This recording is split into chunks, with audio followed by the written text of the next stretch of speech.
Assalamualaikum warahmatullahi wabarakatuh teman-teman. Jadi inilah situasi malam di rumah Mbah Kendil Jopo Montro.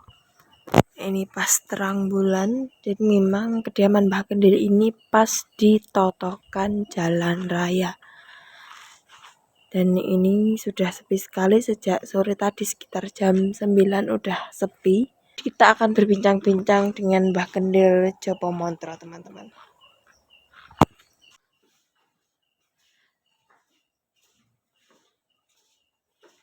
Mbah, kita bisa berbincang-bincang, Mbah? Ya.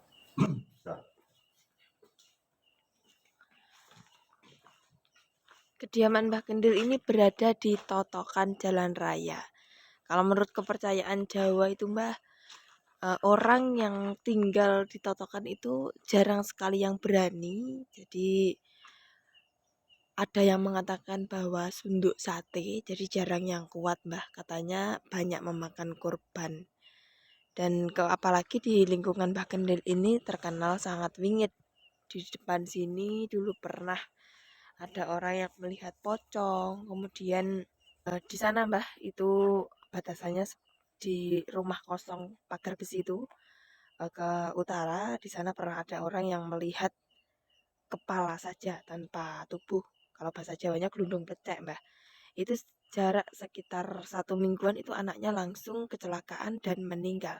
Dan banyak lagi kesaksian-kesaksian dari teman-teman Mbah Kendil yang mengatakan bahwa sepulang dari rumahnya Mbah Kendil itu katanya ada orang yang kocor-kocor bahasa Jawanya atau menggunakan keran membasahi pelataran Mbah Kendil. Kemudian kesaksian-kesaksian dari anaknya Mbah Kendil ada suara orang menyapu dan lain sebagainya Mbah.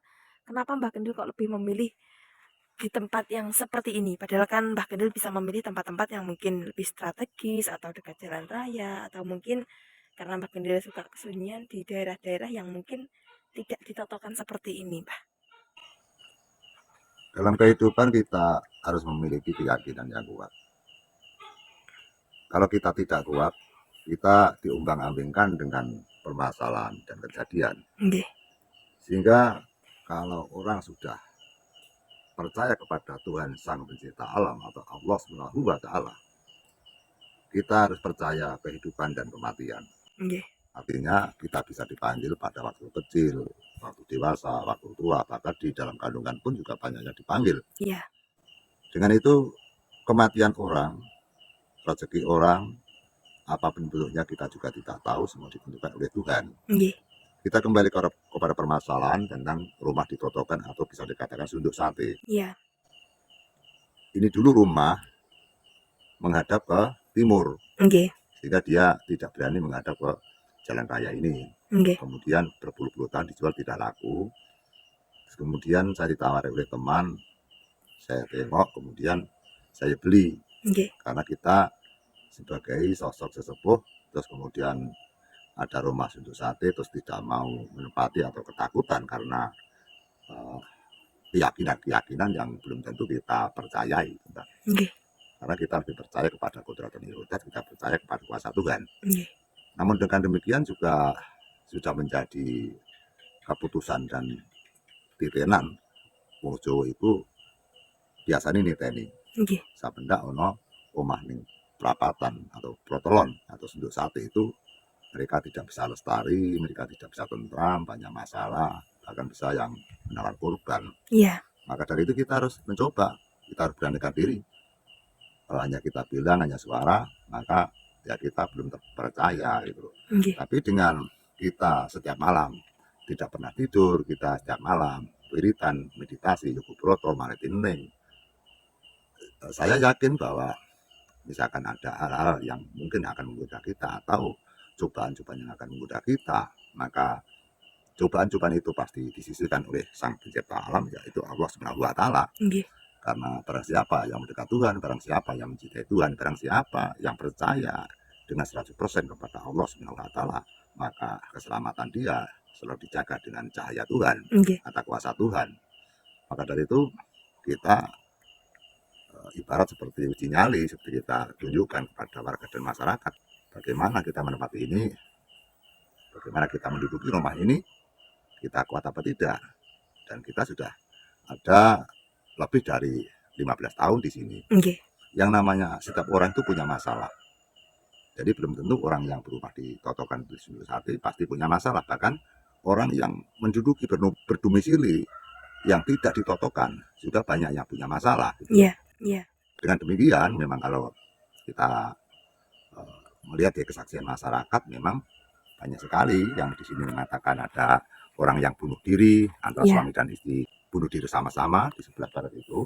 Oh iya. Kemudian memang kami juga pernah belanja ke toko bilang tadi malam ada orang yang dinamakan kepala saja mbah itu di pagar besi rumah kosong itu Nggih.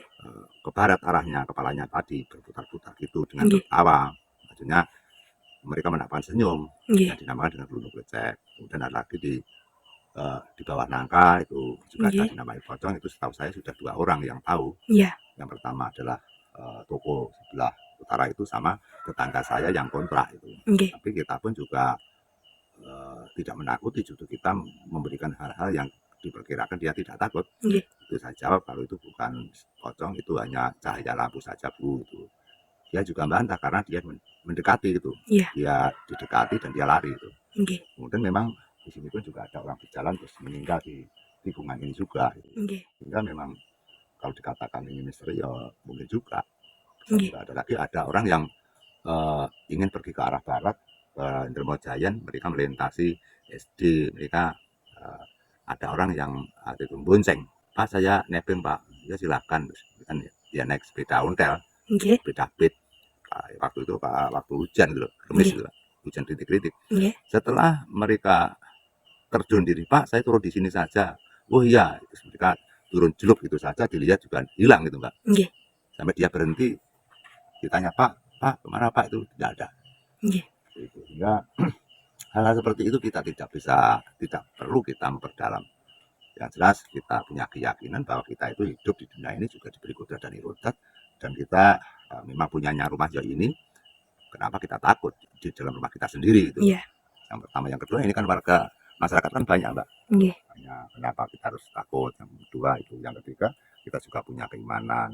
Terus yang keempat mereka juga hamba Tuhan yang perlu dihormati. Biarkan mereka hidup berkeliaran karena memang mereka diberikan kekuasaan di waktu malam gitu. Kalau siang kan manusia bekerja punya kekuasaan. Iya. Kalau bangsa halus itu mereka lebih leluasa pada waktu malam dia berkeliaran gitu loh. Nggih.